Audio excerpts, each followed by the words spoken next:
Okay, now let's understand introduction to hypothesis testing. So what is hypothesis testing? Hypothesis testing is an inferential statistical technique that determines if a certain condition is true for the population. Okay, we'll further understand this. So hypothesis, what is hypothesis? Hypothesis actually is an assumption. You make an assumption. In this assumption, it can be two cases. One is null hypothesis. That means, is the status quo. Null hypothesis is the status quo. That means whatever everyone is following as of now. And rejection leads to desired conclusion. That means alternative hypothesis, what a person believes is true or wants to prove. So the assumptions can be either null hypothesis. The hypothesis is an assumption, and it can be either null hypothesis or alternate hypothesis.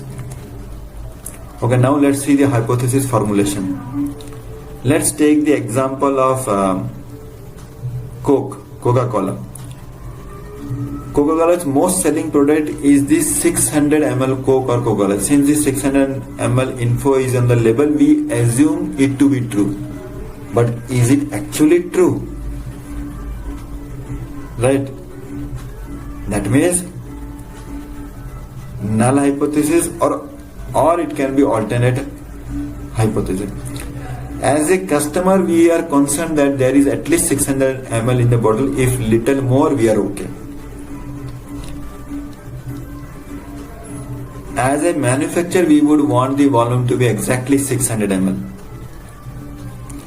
That means in the case of customers, underfilling upsets the customer. This can be on an average, is there at least 600 ml Coke in every bottle? And in the case of customer, it is quantity is greater or equal to 600 ml, or quantity can be less than 600 ml. But in case of manufacturer, overfilling results in higher cost of production. That means they do not want to overfill because it will increase the cost. On an average, is there exactly 600 ml Coke in every bottle? That means quantity can be equal to 600 ml or quantity can be more than 600 ml. Okay, let's further understand this. What we'll do is collect 100 bottles from all over the country so that we have a random sample. Then we'll measure volume of each bottle in this sample to find the mean of 100 bottles. And then use sample mean to test assumption, status quo. So what is the status quo in this scenario? So you can do this experiment also practically. What is the status quo in this scenario? If it is the status quo, mean volume is equal to 600 ml. Okay, now we'll further analyze this. If you see sample mean to test assumption, this is the key to inferential statistics, making inferences about the population from the sample. That means we have just collected 100 bottles from different cities of a specific country out of millions and millions of bottles. Based on that, we are using the sample mean to test assumption, status quo. And this is the key to inferential studies, making inferences about the population from the sample.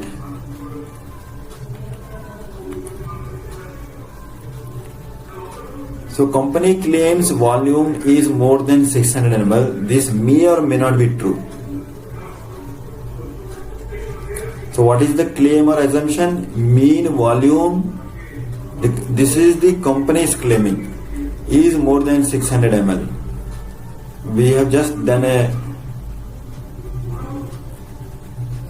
exercise, practical, understanding 100 bottles, which was the sample size. So the company claim the mean volume will be greater than 600 ml.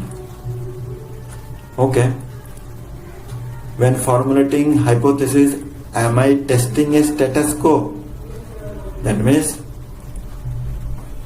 what the company is claiming that already exists, or am I testing an assumption or claim that is something beyond what I know? That means what I am not approving what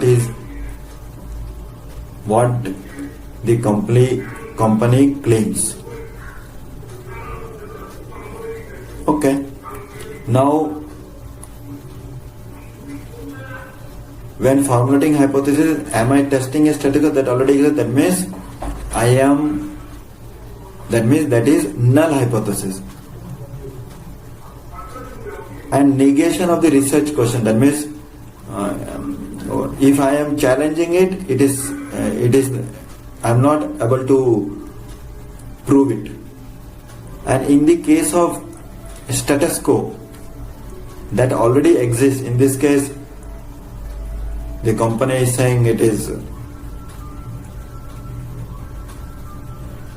okay. That means it is having always contains equality. That means see the data at the is having always equal. That means always equal. That means always equal or less than equal or more than or equal. But in case of alternate hypothesis,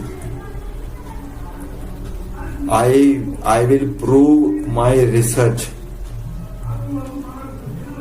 and the proving is based on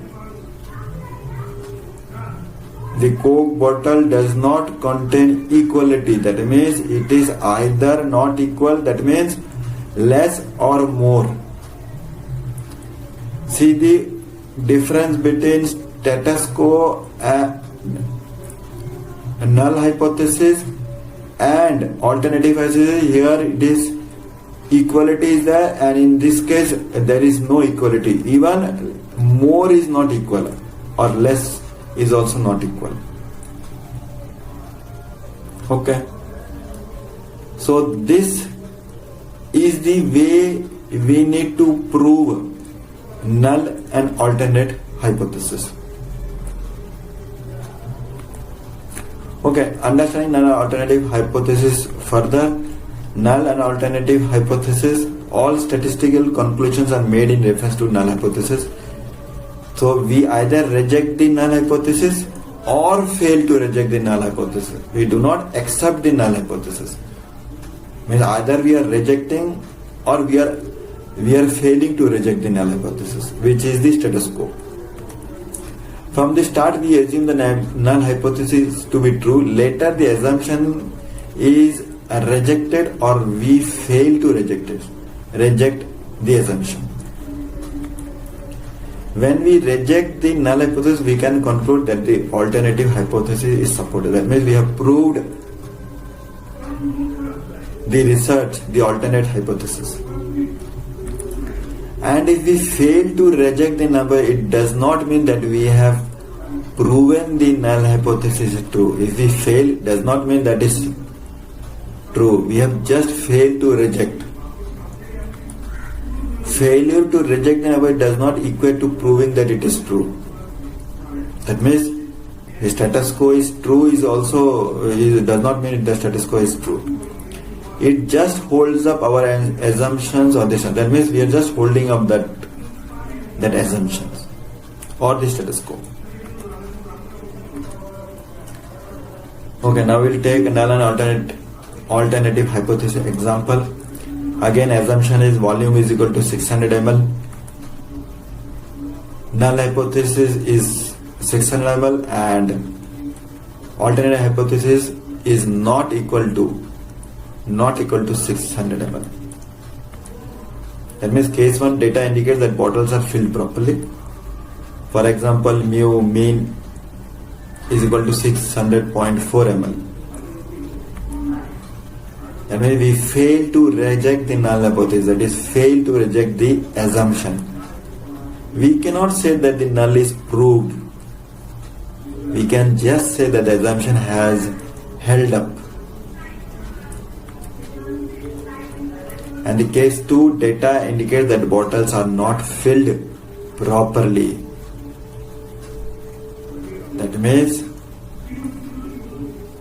it is not equal to 600 ml. It is not equal to 600 ml, can be less or more. For example, the mean is 645 ml. That means it is more.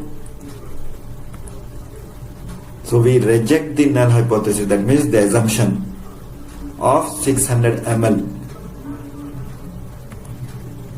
So we have statistical evidence to say that alternative hypothesis is valid or supported. Hence, we prove our research and alternate hypothesis. We'll take an example from the general world. Let's take an example of clinical trials data analysis. Company A and company B. Let's say null hypothesis. Both null hypothesis means both medicines are equally effective. Either you bring it from company A or company B, does not matter. That means this is what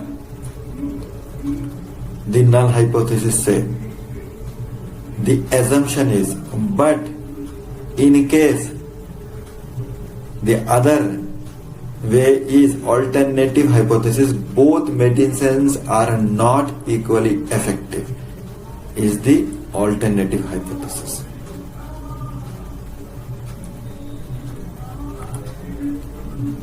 Okay, hypothesis testing error types. What are the error types? In hypothesis testing, we can have two error types, type 1 error and type 2 errors. Type 1 error is when we reject the null hypothesis, although that hypothesis was true, is called type 1 error and is denoted by alpha. That means we are rejecting the null hypothesis, but actually the hypothesis was true.